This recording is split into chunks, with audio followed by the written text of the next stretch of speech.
in the provinces, our fellow Catholics do not have Mass every Sunday. It is good if they have once a month or even a few times a year for lack of priests and the means of transportation. They are not even able to follow the online Masses because of the lack of connectivity. In this extraordinary time, we get a small taste of their ordinary fare. But since we have the online Mass, let us make the most of it. I give you some tips how to profit better from this poor substitute. Since you know the time of the Mass, prepare yourselves well for it. Do not watch it with a cup of coffee in hand.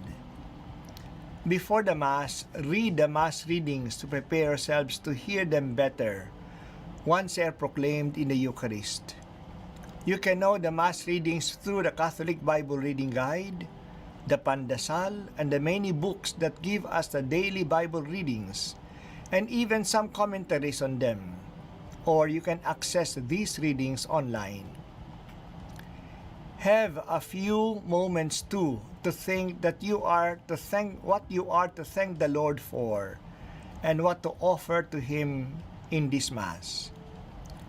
Remember that you are praying this Eucharist with many other fellow Catholics, not only in your parish, but all over the world. Stay in reverent gesture throughout the Mass, standing or sitting up properly. It would be good if the whole family in the house joins together in the Mass. Do not just watch the Mass. Join in it with your prayers, responses, and singing. At this time of communion, make the spiritual communion. You can pray this beautiful prayer attributed to Saint Alphonsus de Liguori, and I quote, "My Jesus, I believe that you are present in the most holy Eucharist. I love you above all things, and I desire to receive you into my soul. Since I cannot at this moment receive you sacramentally, come at least spiritually into my heart. I embrace you as if you were already there and unite myself wholly to you. Never permit me to be separated from you. Amen." At the end of the online Mass, take some moment of silence to read again the scripture readings and reflect how, enlightened by the homily, you can live God's Word that day. I hope these simple tips can help in making most of the online Masses. Do not worry. This situation of not being able to come to church for the Mass is temporary. May this temporary deprivation bear fruit in a fuller appreciation of the great gift of the Eucharist that we have in the Archdiocese, where we are privileged to participate in regularly. God bless you, and let us be one asking the Lord to avert the pandemic caused by COVID-19. Mother Mary, health of the sick, pray for us. Your servant in the Lord Jesus, Broderick Pabilio, Apostolic Administration of Manila.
Let the hearts that seek the Lord rejoice.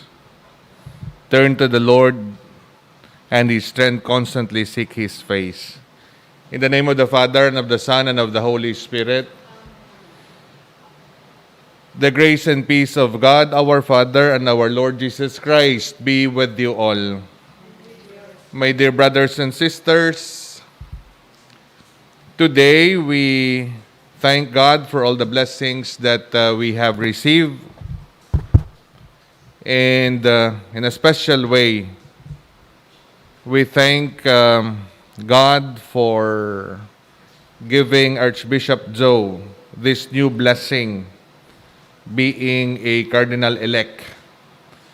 This is a grace for the Universal Church, not only for the Archdiocese of Capiz. And we pray for his intentions. We also pray for thanksgiving, especially for the gift of life offered by Chona Balgos, Father Rafi Marquez, and also for the eternal repose of the souls of Maristela, Gonzalo, and Salvador. Also for the gift of the priesthood on his presbyteral ordination anniversary, and for the intentions of Father Romil Aperozzo. Also for the healing and prayer intentions for Celita Cunlo, Jocelyn Yap, and Ana Socorro Potato.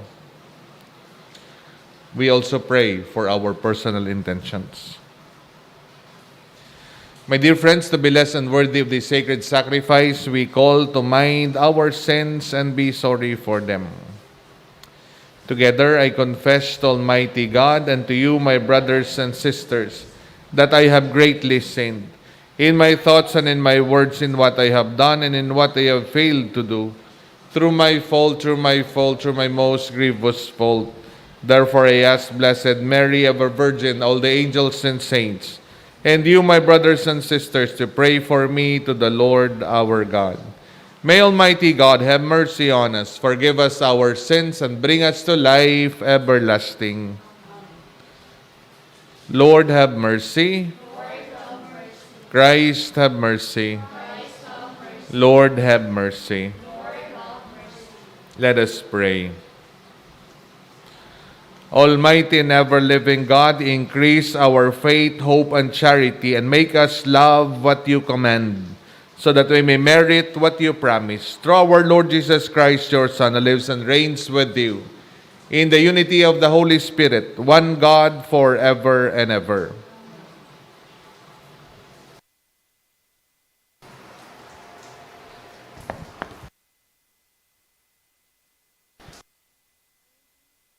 A reading from the letter of St. Paul to the Ephesians.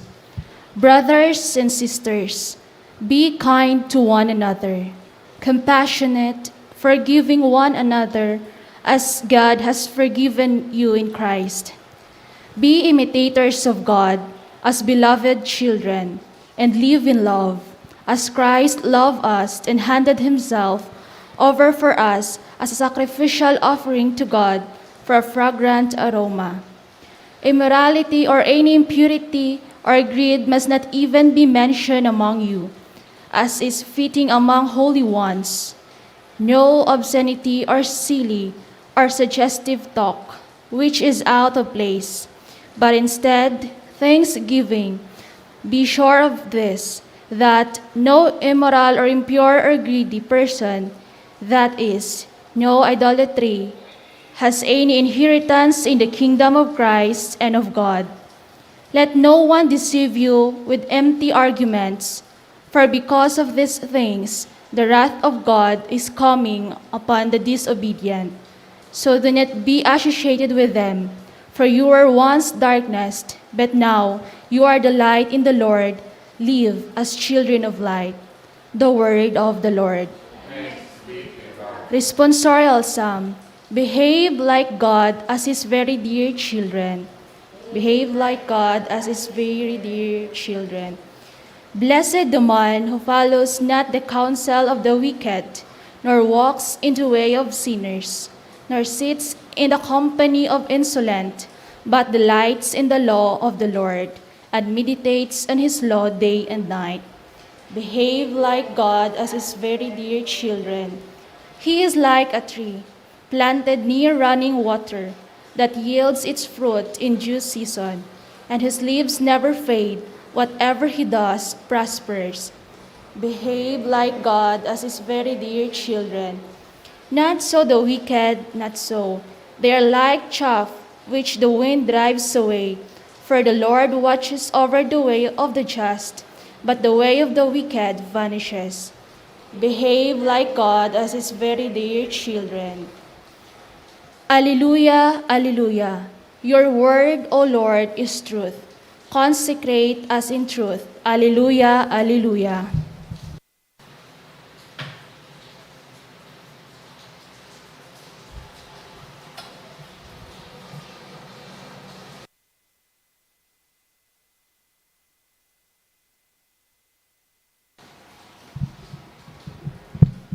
The Lord be with you.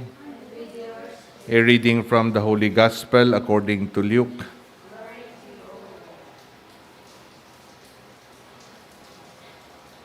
Jesus was teaching in a synagogue on the Sabbath, and a woman was there who for 18 years had been crippled by a spirit. She was bent over, completely incapable of standing erect. When Jesus saw her, he called to her and said, "Woman, you are set free of your infirmity." He laid his hands on her, and she at once stood up straight and glorified God. But the leader of the synagogue, indignant that Jesus had cured on the Sabbath, said to the crowd, "There are 6 days when work should be done. Come on those days to be cured, not on the Sabbath." The Lord said to him in reply, "Hypocrites!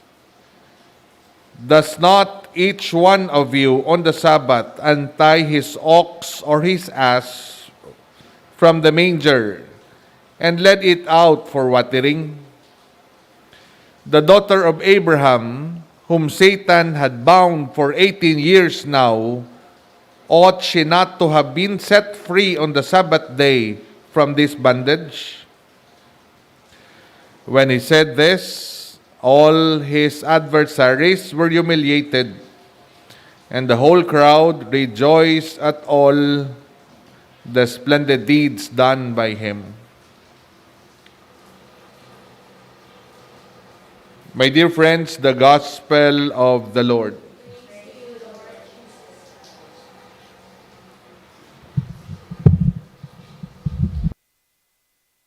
Mayong aga sa aton tanan, sa tanan nga nagapamati, nagasimba sa aton, pinaagi sa radyo, sa 88.1 Kadar FM, kag subong man sa naga-join sa aton sa aton Facebook live streaming, and those who would be watching sa aton nga YouTube channel. Mayong aga kag nagapasalamat gid kita sa mahal nga Dios tungod sining balaan nga grasya nga iya ginhatag sa aton, ilabi na gid sa kay Cardinal-elect Jose F. Advincula Jr. We are all caught unaware of this gift or this grace. Wala gid nag-expectar, no? Do wala gid kuno masulod bisan sa damgo lang gid ni Monsignor Joe nga mangin isa sang mga kardinal sang aton nga simbahan. Yesterday or last night when we heard of the news kag sang ginpakita sa iya ang announcement sang Santo Papa, nagkurog-kurog ang iya mga kamot, no? Siling niya basi nagsala lang, do posible man magsala sa ngalan, no? Pero sa Archdiocese of Capiz kag Philippines do hindi gid, no? And some of us went to his residence kay sigurado gid kami nga hindi siya makatulog. Kag sige ang pamangkutanay nga man ano ang natabo, no, nga man abot ining dako nga grasya. If you check last night, no, even today, sa mga newsfeed na ton sa Facebook, kag sa iban pang social media, iya lang itsurang aton makita. Isang timprano, itsura ni Miss Universe Philippines. Taga Iloilo, no? Pero sang gabi na, hasta subong, si Monsignor Jonah, iya na nga itsura. Kag damo sa nagapamangkot, sino ini siya, din siya naghalin. Sikat ng dumalag, no? Sikat ang Capiz. Din siya naghalin. Anong iya contribution to the Catholic Church? Din ini ang Capiz. Subong makilala ng Capiz nga may bag-o nga kardinal. Hindi na makilala nga kapital sa mga aswang.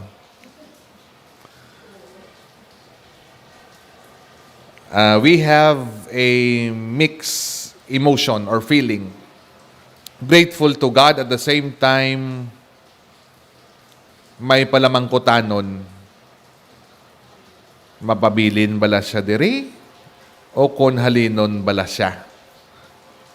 Amo man nga palamangkutanon nga nagahampang sa iya paino-ino kag tagipusoon.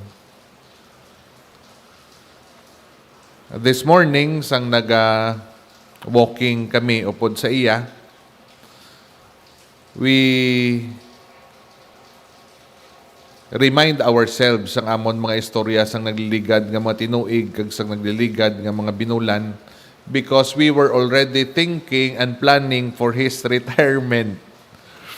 Din siya ma-retire, din siya pa ano-ano nga klase sang retirement house ang iya gusto. Din inadampi.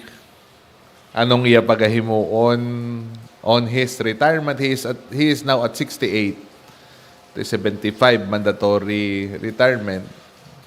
7 ka tuig, no? And all of those plan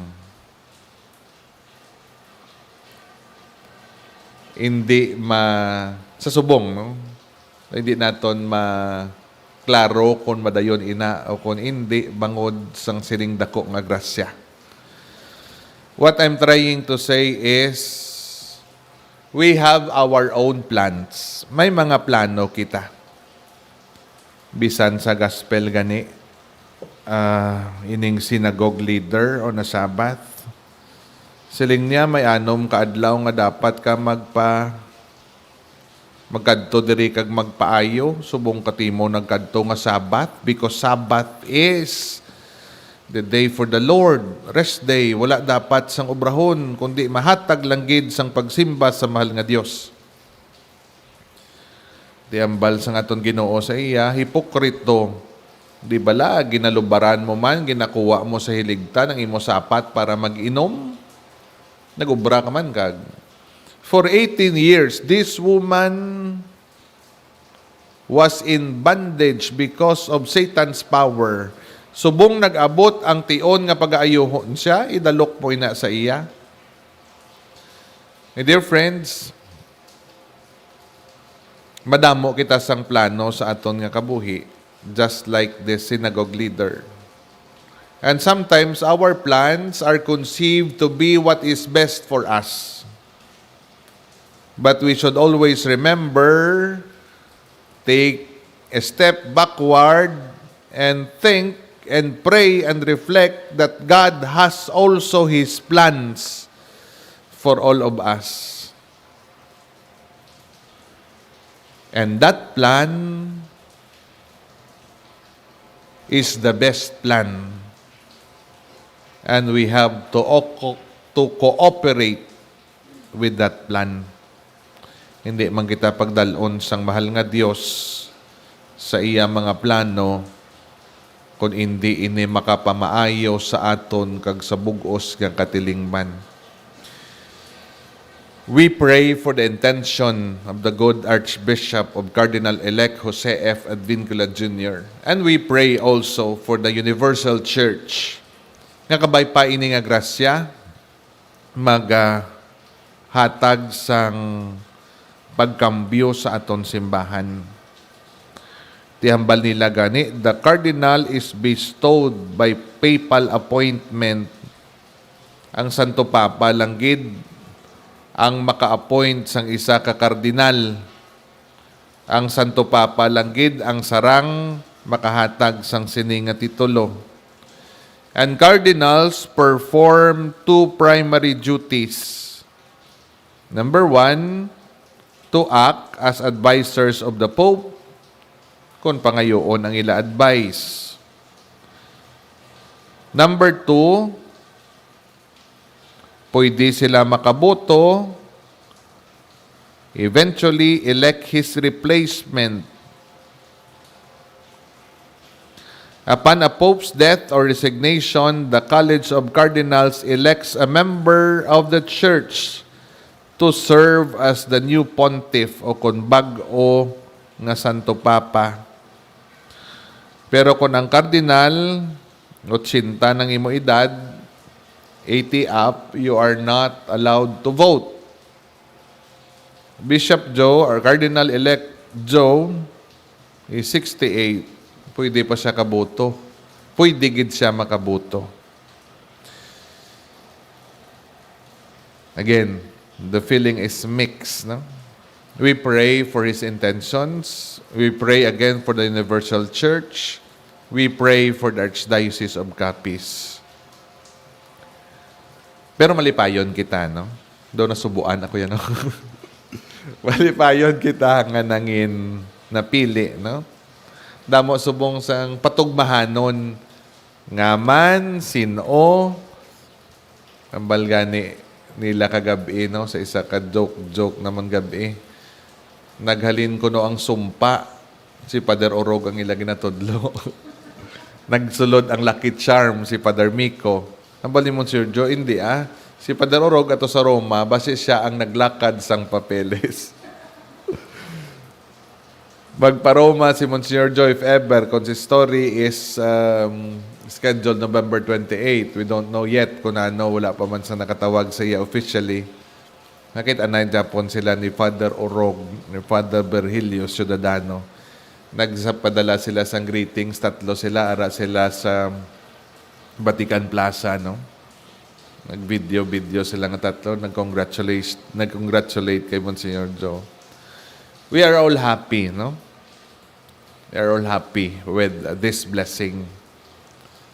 Kabay pang ubayan gid si Monsignor Joe, si Cardinal-elect Joe, sa iyang mga pag-aatubangon sa masunod nga mga inadlaw. Now we are preparing to release a statement. Ano bala ini? Basi may press con. Our social media director is already there. Social media or communications director. Kabay pang mangin mapuslanon ini para sa bilog nga simbahan. Ang aton niya mga need, ang aton mga wants, ang aton nga mga plano, masulod na lang na iya sa plano sang mahal nga Dios. Again, I enjoin you to pray for the intentions of Cardinal-elect Jose F. Advincula Jr. We pray the prayer for the Blessed Mother.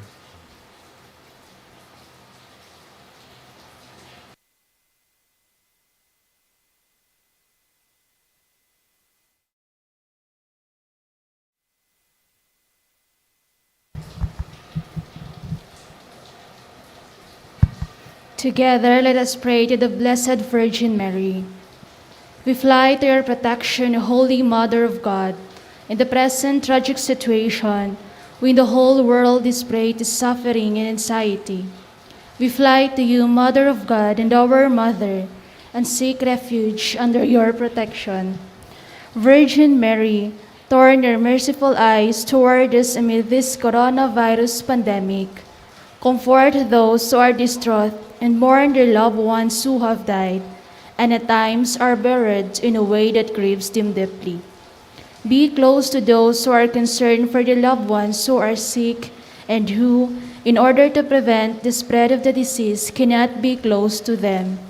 Fill with hope those who are troubled with the uncertainty of the future and the consequences for the economy and employment. Mother of God and our Mother, pray for us to God, the Father of mercies, that this great suffering may end and that hope and peace may dawn in you. Plead with your divine Son, as he did at Cana, so that the families of the sick and the victims be comforted, and their hearts be opened to confidence and trust. Protect those doctors, nurses, health workers, and volunteers who are in the front line of this emergency and are risking their lives to save others. Support their heroic effort and grant them strength, generosity, and continued health. Be close to those who assist the sick night and day, and to priests who, in their pastoral concern and fidelity to the gospel, are trying to help and support everyone. Blessed Virgin, illumine the minds of men and women engaged in scientific research that they may find effective solutions to overcome this virus. Support national leaders that with wisdom, solicitude, and generosity, they may come to the aid of those lacking the basic necessities of life and may devise social and economic solutions inspired by farsightedness and solidarity. Mary Most Holy, steer our consciences so that the enormous funds invested in developing and stockpiling arms will instead be spent on promoting effective research on how to prevent similar tragedies from occurring in the future. Beloved Mother, help us realize that we are all members of one great family and to recognize the bond that unites us, so that, in a spirit of fraternity and solidarity, we can help to alleviate countless situations of poverty and need. Make us strong in faith, persevering in service, constant in prayer. Mary, consolation of the afflicted, embrace all your children in distress, and pray that God will stretch out his all-powerful hand and free us from this terrible pandemic, so that life can serenely resume its normal course. To you, who shine in our journey as a sign of salvation and hope, do we entrust ourselves, O clement, O loving, O sweet Virgin Mary. Amen. Blessed are you, Lord God of all creation, for through your goodness we have this bread to offer, fruit of the earth and work of human hands. It will become for us the bread of life. Blessed be God. Blessed are you, Lord, God of all creation. Through your goodness we have received the wine we offer you, fruit of the vine and works of human hands. It will become for us our spiritual drink.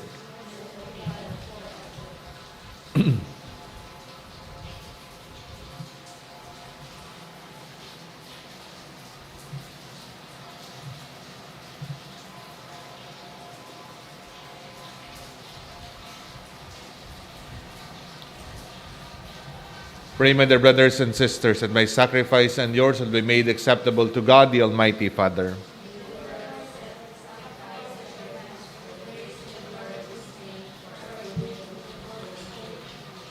Look, we pray, O Lord, in the offerings we make to your majesty, that whatever is done by us in your service may be directed above all to your glory. Through Christ our Lord.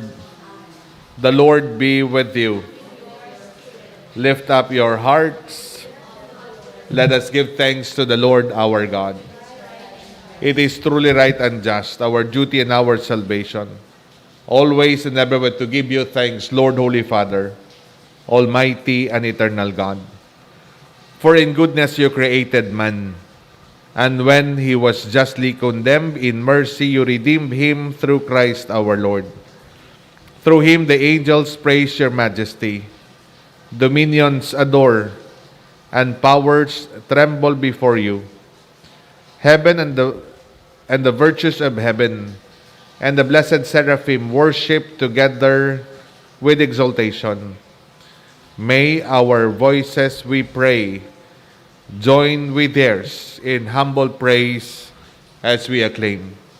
Holy, holy, holy Lord God of hosts, heaven and earth are full of your glory. Hosanna in the highest. Blessed is he who comes in the name of the Lord.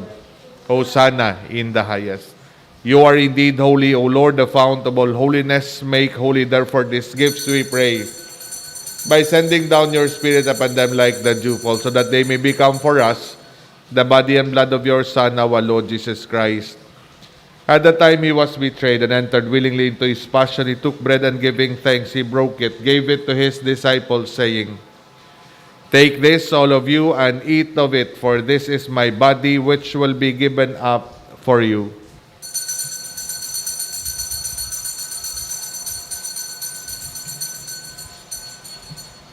In a similar way, when supper was ended, he took the chalice and once more giving thanks, gave it to his disciples, saying, Take this, all of you, and drink from it, for this is the chalice of my blood, the blood of the new and eternal covenant, which will be poured out for you and for many for the forgiveness of sins. Do this in memory of me.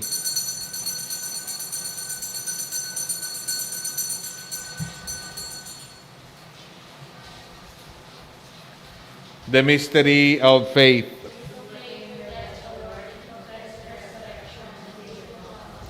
Therefore, as we celebrate the memorial of his death and resurrection, we offer you, Lord, the bread of life and the chalice of salvation, giving thanks that you have held us worthy to be in your presence and minister to you. Humbly we pray that partaking of the body and blood of Christ, we may be gathered into one by the Holy Spirit. Lord, remember your church spread throughout the world, and bring her to the fullness of charity, together with Francis, our Pope, Jose, our Bishop, and all the clergy. Remember also brothers and sisters who have fallen asleep in the hope of the resurrection, and all who have died in your mercy. Welcome them to the light of your face. Have mercy on us all, we pray, that with the Blessed Virgin Mary, Mother of God, the Blessed Joseph, her spouse, with the blessed apostles, and all the saints who have pleased you throughout the ages, we be merited to be co-heirs to eternal life, and we praise and glorify you through your Son, Jesus Christ. Through him and with him and in him, O God Almighty Father, in the unity of the Holy Spirit, all glory and honor is yours forever and ever. Jesus taught us to call God our Father, and so we have the courage to say,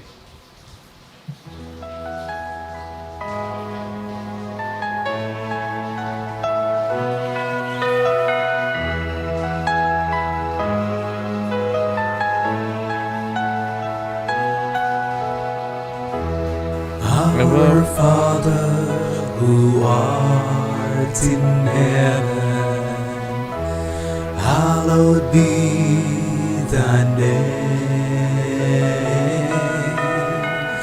Thy kingdom come, thy will be done, on earth as it is in heaven. Give us this day our daily bread, and forgive us our trespasses, as we forgive those who trespass against us.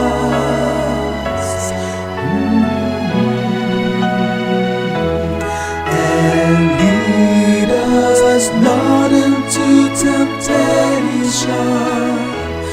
but deliver us from evil.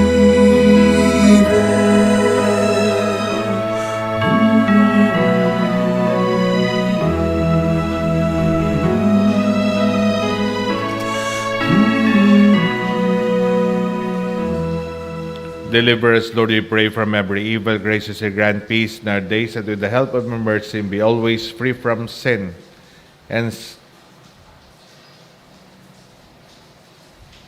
and save from all distress as we await the blessed hope and the coming of our Savior Jesus Christ. Lord Jesus Christ, you said to your apostles, peace I leave you, my peace I give you. Look not on our sins, but on the faith of your church. And graciously grant her peace and unity in accordance with your will, who live and reign forever and ever. The peace of the Lord be with you always. We offer one another the sign of peace. Peace be with you.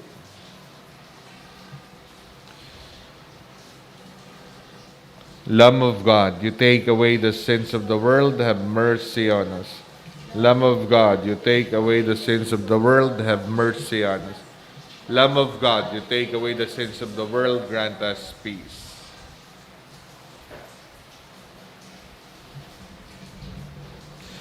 My dear friends, this is Jesus Christ, the Lamb of God who takes away the sins of the world. Happy are we who are invited to His supper.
Together, let us pray the act of spiritual communion.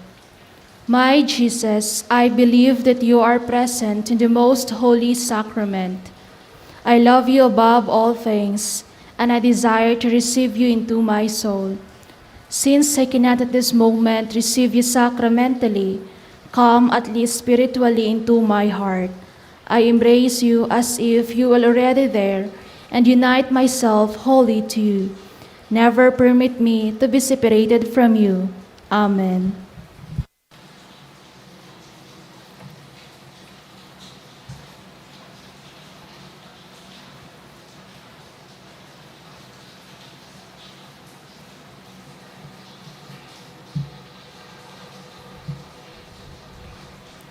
Christ loved us and gave himself up for us as a fragrant offering to God. Let us pray. May your sacraments, O Lord, we pray, perfect in us what lies within them, that what we now celebrate in signs, we may one day possess in truth. Through Christ our Lord. Amen. Let us pray the act of consecration to the Immaculate Heart of Mary. Beloved Mother of Jesus and our Mother, trustingly we gather before you. We lay before you all the longings and hopes, sufferings and anxieties of all our people. To your Immaculate Heart, we raise from our hearts this act of entrustment and consecration. Embrace us, dear Mother, and gather each one of us within your saving mantle. Take us within your motherly love. Immaculate Heart of Mary, we seek to unite ourselves with the consecration which Jesus the Son made to his heavenly Father on the night before he gave his life for us. When he prayed, "For their sakes I consecrate myself, that they also may be consecrated in truth." His consecration obtains pardon and mercy and secures redemption for all sinners and from all sin. Its power overcomes every evil, which the powers of darkness awaken in human hearts throughout history. It joins us in his heart to make us one in the grace of his paschal mystery. Immaculate Heart of Mary, your heart is most wholly united with your Son's redeeming consecration. As we entrust ourselves to you, Help us to live in truth, Jesus' consecration, faithfully each day, deliver us from the power of sin in all its forms and manifestations, in personal and social living. Help us strive to raise up in our land a civilization of solidarity, justice, and love by the grace of the Spirit of Jesus. May the infinite power of the merciful love of God through your motherly intercession be revealed in our history as a people. May it change our hearts to the likeness of the pierced heart of Jesus and the likeness of your own immaculate heart. By this consecration, may we become ever more truly Pueblo Amante de Maria, a people which loves you mightily in its own heart, a people you make each day evermore your own, held securely and cherished in your immaculate heart. Amen. Amen. Importante nga pahibalo sa tanan. Sa sini nga panahon sang pandemic, hindi kita mangin kampante bangod padayon sa gihapon nga nagataas ang kaso sa Western Visayas kag sa aton probinsya. Yaring mga importante nga pahanumdum base sa DOH Minimum Health Standards agud malikawan nga malatnan sang COVID-19. Magsuksok sang masa pampubliko nga lugar. Ipabili ng social distancing o kunang pagdistansya sang 1 ka metro sa iban nga tawo. Likawan ang pagtandog sa mata, ilong kag baba. Maggamit sang tisyo kun magubo kun hatsing kag ihaboy ini sa basurahan matapos gamiton. Maghugas permis ang kamot gamit ang tubig kag sabon. Magdala sang sanitizer o kan alcohol sa kada magwa agud ma-disinfect ang mga kamot. Likawan ang mga lugar nga madamo sa mga tawo kag ang mga okasyon nga madamo sang pagtililipon. Magkaon sang masustansya nga pagkaon agud mangin mapagros ang lawas kag magbakod ang immune system. Kung kamo mayara sang miyembro sang pamilya nga naga-quarantine sang 14 diya sa balay o kon sa pasilidad, ginapangayo gid ang inyo kooperasyon nga sundo ng safety protocol sa sulod sang 14 diyas. Likawan ang close contact si inyo kapamilya ag hindi gid ana ini pagpagwaon sa pasilidad o kon panimalay tubtub matapos ang quarantine period. Kung makabatsyag sang sintomas kasubong sang ubo, sipon, lagnat, sakit sang lawas, gasakit ang tutunlan kag nabudlayan maginhawa, pahibaloon gilayon ang inyo Barangay Health Emergency Response Team sa inyo lugar, agod kamo buligan nga makapakonsulta sa doktor. Maghalong ang tanan, amligi ang imo kaugalingon kag ang imo pamilya batok sa COVID-19. Ang hininga pahanumdum, nagikan sa Capiz Provincial Health Office, madamo gid niya salamat. The Lord be with you. May Almighty God bless you, the Father, and the Son, and the Holy Spirit. Our Mass has been offered. Let us go and give thanks to the Lord. Thanks be to God. Good morning, everyone.